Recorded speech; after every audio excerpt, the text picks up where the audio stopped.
Hi guys, pleated sleeve design தான் பார்க்க போகிறோம். நான் நார்மலாக லைனிங்கில் ஸ்லீவ் மார்க் பண்ணி கட் பண்ணி வச்சுருக்கேன். நீங்களும் அதுமாதிரி கட் பண்ணி வச்சுக்கோங்க. பாட்டம்லேருந்து சென்டரில் நான் 5½ இன்ச் நான் மார்க் பண்ணியிருக்கேன். சைடில் வந்து 2½ இன்ச் மார்க் பண்ணியிருக்கேன்.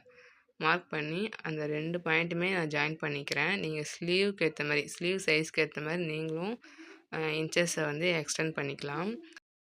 நெக்ஸ்ட்டு நான் மெயின் கிளாத்தில் லைனிங் வச்சு அட்டாச் பண்ணுறேன். நம்ம எப்பயுமே நார்மலாக பாட்டமில் ஒரு ஸ்டிச் போடுவோம்ல, அந்த மாதிரி ஸ்டிச் போட்டுக்கிறேன். அதுக்கப்புறம் நம்ம மார்க் பண்ணோம் இல்லையா, அந்த மார்க் பண்ண லைன்லேயே அகைன் நான் ஒரு ஸ்டிச் போட்டுக்கிறேன். ஸ்டிச் போட்டுட்டு நான் கட் பண்ணுறோம் இல்லையா, கட் பண்ணும்போது அந்த மார்க்குக்கும் ஒரு 1/4 இன்ச் உள்ளார கேப் விட்டுட்டு கட் பண்ணுங்கள்.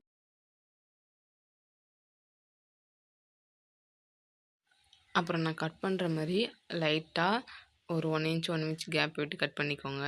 ஏன்னா நம்ம கிளாத்தை திருப்பும்போது அப்போ தான் நம்மளுக்கு நீட் ஃபினிஷிங்கோடு கிடைக்கும். கிளாத்தை திருப்பினதுக்கப்புறம் நம்ம ஸ்டிச் பண்ணுவோம் இல்லையா, அந்த ஸ்டிச்சிங்க்கு மேலேயே நம்ம இன்னொரு ஸ்டிச்சிங் கொடுத்துக்கலாம். அதே மாதிரி மேலே மார்க் பண்ண இடத்துலையுமே நம்ம ஸ்டிச் பண்ணிக்கலாம்.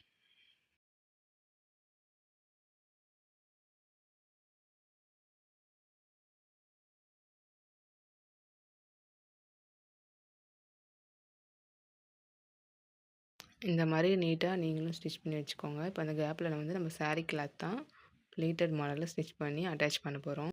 ஹைட் வந்து நார்மலாக கட் பண்ணதே வச்சுக்கோங்க. கிளாத்தில் அகலம் மட்டும் ஒரு 7 இன்ச் வச்சுக்கோங்க. அதில் வந்து 2 இன்ச்சஸ் மார்க் நான் பண்ணுற மாதிரி மார்க் பண்ணி இந்த மாதிரி கட் பண்ணிக்கோங்க. ஒரு 5 or 6 ப்ளீட் வர மாதிரி நீங்கள் 2 இன்ச் கேப் விட்டு கட் பண்ணிக்கோங்க. இப்போ நான் பண்ணுறேன் இல்லையா, அந்த மாதிரியே நீங்களும் மடித்து விட்டுருங்க. இப்போ நான் பண்ணுறதுலேயே ஒரு 5 or 6 ப்ளீட் வந்திருக்கும். பாடி மெஷர்மெண்ட்க்கு ஏற்ற மாதிரி அதை நீங்கள் எக்ஸ்டெண்ட் பண்ணிக்கோங்க. இப்போ நான் மடித்ததை வந்து ஒரு ஸ்டிச் போட்டுக்கிறேன். ஆப்போசிட்லேயும் நம்ம மார்க் பண்ணியிருப்போம் இல்லையா, அதையுமே நீங்கள் மடித்து ஒரு ஸ்டிச் பண்ணிக்கோங்க. இந்த டிசைன் நம்மளுக்கு வந்து இந்த விசிறின்னு சொல்லுவாங்கள்ல, அந்த மாதிரி தான் இந்த டிசைன் நம்மளுக்கு வேணும். ஸோ அதனால் மேலே மடிக்கும்போது கொஞ்சம் கேப் விட்டு விட்டு மடிச்சுக்கோங்க. மடித்த பிறகு அந்த ஒன் சைடை வந்து ஒரு ஸ்டிச் போட்டுக்கோங்க. அகைன் வந்து ஆப்போசிட்லேயும் அதை மாதிரி கேப் விட்டே மடிச்சுக்கோங்க. கேப் விட்டு மடிச்சுட்டு ஒரு ஸ்டிச் போட்டுக்கோங்க. பார்க்காது நம்மளுக்கு விசிறி மாதிரி தான் இருக்கும்.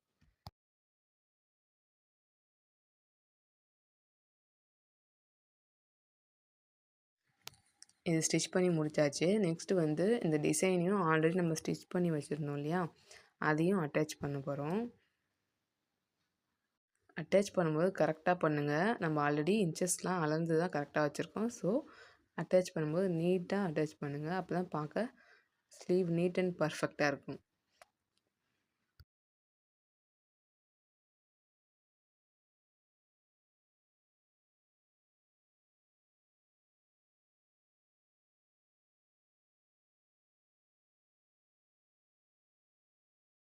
அவ்வளோதான், இந்த ஸ்லீவ் டிசைன் ஃபினிஷ் பண்ணியாச்சு. இந்த மாதிரி வீடியோ பார்க்கணுன்னா என் சேனலை சப்ஸ்கிரைப் பண்ணிவிட்டு எனக்கு லைக் அண்ட் கமெண்ட் பண்ணுங்கள். தேங்க் யூ ஃபார் வாட்சிங்.